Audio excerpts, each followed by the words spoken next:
प्रथम अध्याय द्वितीय ब्राह्मण। प्रलय के अनंतर सृष्टि की उत्पत्ति। पहले यहाँ कुछ भी नहीं था। यह सब मृत्यु से, प्रलय से ही आवृत हुआ। यह अश्नाया क्षुधा से आवृत हुआ। अश्नाया ही मृत्यु है। उसने मैं आत्मा मन से युक्त हूँ ऐसा मन संकल्प किया। उसने पूजन अर्चन करते हुए आचरण किया। उसके अर्चन करने से आप सूक्ष्म जल हुआ। अर्चन करते हुए मेरे लिए कौ जल प्राप्त हुआ है। अतः यही अर्क को अकरत्व है। जो इस प्रकार अर्क के इस अकरत्व को जानता है उसे निश्चय कौ सुख होता है। अर्चते कम अर्कम, अर्थात जिसके अर्चन करने वाले को कौ जल या मुख हो उसका नाम अर्क है। इस व्युत्पत्ति से अर्क अग्नि को कहते हैं। यह अर्क कौन है सो बतलाया जाता है। आप जल ही अर्क है। उस जल का जो शर स्थूल भाग था वह एकत्रित हो गया, वह पृथ्वी हो गई। उसके उत्पन्न होने पर वह मृत्यु थक गया। उस थके और तपे हुए प्रजापति के शरीर से उसका सारभूत तेज अग्नि प्रकट हुआ। निश्चय ही जल जो अर्चन का अंगभूत है वही तर्क है, क्योंकि वह अर्क संजक अग्नि का हेतु है। कारण जल में ही अग्नि प्रतिष्ठित है, किंतु वह साक्षात अर्क नहीं है, क्योंकि यहाँ उसका प्रकरण नहीं है। यह तो अग्नि का ही प्रकरण है। यह अग्नि अर्क है ऐसा श्रुति कहेगी भी। वहां उस जल का जो शर के समान शर, अर्थात दही के मंड घृत पिंड के समान स्थूल भाग था, वह संहत हो गया, अर्थात बाहर और भीतर से तेज के द्वारा परिपक्व होता हुआ वह इकट्ठा हो गया। अथवा जो जल का शर स्थूल भाग था वह एकत्रित हो गया ऐसा अर्थ करना चाहिए। वह पृथ्वी हो गई, अर्थात वह संघात। यह जो पृथ्वी है वही हो गई। तात्पर्य यह कि उस जल से यह ब्रह्मांड निष्पन्न हो गया। उस पृथ्वी के उत्पन्न होने पर वह मृत्यु यानी प्रजापति श्रांत श्रम युक्त हो गया, क्योंकि कार्य करके सभी लोग श्रांत हो जाते हैं और पृथ्वी की रचना करना यह प्रजापति का बड़ा भारी कार्य था। उस थके हुए प्रजापति का क्या हुआ सो बतलाया जाता है। उस श्रांत तपे हुए अर्थात खेद को प्राप्त हुए प्रजापति का जो तेजोरस था, तेज ही जो रस था उसका नाम तेजोरस है। रस सार को कहते हैं। वह प्रजापति के शरीर से बाहर निकल आया। यह कौन निकला? अग्नि। वह इस अंडे के भीतर प्रथम उत्पन्न हुआ कार्य कारण संघातवान विराट प्रजापति हुआ, क्योंकि इस विषय में वही प्रथम शरीरी है। यह स्मृति प्रमाण है। उसने अपने को तीन प्रकार से विभक्त किया। उसने आदित्य को तीसरा भाग किया और वायु को तीसरा।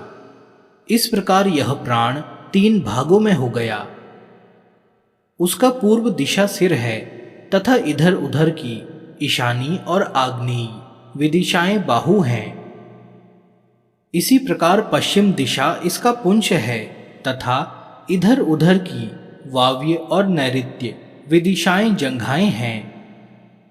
दक्षिण और उत्तर दिशाएं उसके पार्श्व हैं। द्युलोक पृष्ठभाग है।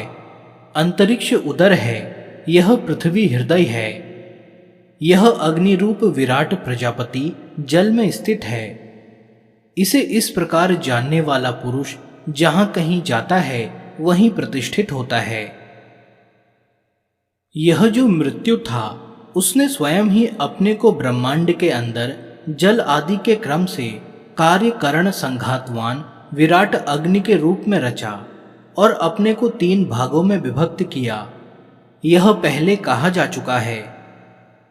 उसने क्या व्यापार करते हुए यह रचना की सो बतलाया जाता है। उसने कामना की कि मेरा दूसरा शरीर उत्पन्न हो।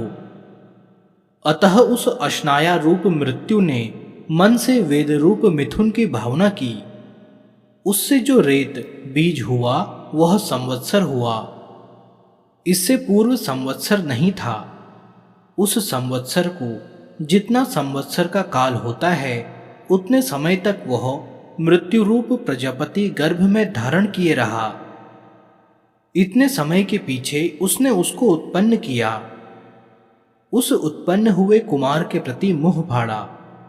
इससे उसने भाण ऐसा शब्द किया, वही वाक हुआ। उसने विचार किया, यदि मैं इसे मार डालूंगा तो यह थोड़ा सा ही अन्न भोजन करूंगा। अतः उसने उस वाणी और उस मन के द्वारा इन सबको रचा। जो कुछ भी ये ऋक, यजु, साम, छंद, यज्ञ, प्रजा और पशु हैं, उसने जिस जिसकी रचना की उसी उसी को खाने का विचार किया। वह सबको खाता है। यही उस अदिति का अदितित्व है। जो इस प्रकार इस अदिति के अदितित्व को जानता है वह इस प्रकार सबका अत्ता भोक्ता होता है और यह सब उसका अन्न होता है। उसने यह कामना की कि मैं पुनः बड़े भारी यज्ञ से यजन करूं। इससे वह श्रमित हो गया।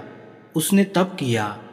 उस श्रमित और तपे हुए मृत्यु का यश और वीर्य निकल गया। प्राण ही यश और वीर्य हैं। तब प्राणों के निकल जाने पर शरीर ने फूलना आरंभ किया, किंतु उसका मन शरीर में ही रहा।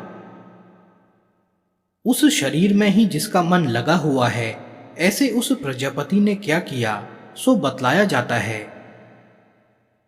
उसने कामना की, मेरा यह शरीर यज्ञी हो, मैं इसके द्वारा शरीरवान हूं, क्योंकि वह शरीर अश्वस्थ अर्थात फूल गया था। इसी से वह अश्व हो गया और वह मेध्य हुआ। अतः यही अश्वमेध का अश्वमेधत्व है। जो इसे इस प्रकार जानता है वही अश्वमेध को जानता है। उसने उसे अवरोध रहित बंधन शून्य ही चिंतन किया। उसने संवत्सर के पश्चात उसका अपने ही लिए अर्थात इसका देवता प्रजापति है ऐसे भाव से आलभन किया तथा अन्य पशुओं को भी देवताओं के प्रति पहुंचाया। अतः याज्ञिक लोग मंत्र द्वारा संस्कार किए हुए सर्वदेव संबंधी प्राजापत्य पशु का आलभन करते हैं। यह जो सूर्य तपता है वही अश्वमेध है। उसका संवत्सर शरीर है। यह अग्नि अर्क है तथा उसके ये लोक आत्मा हैं।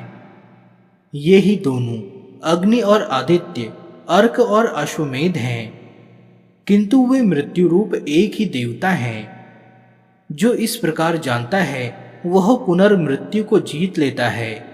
उसे मृत्यु नहीं पा सकता।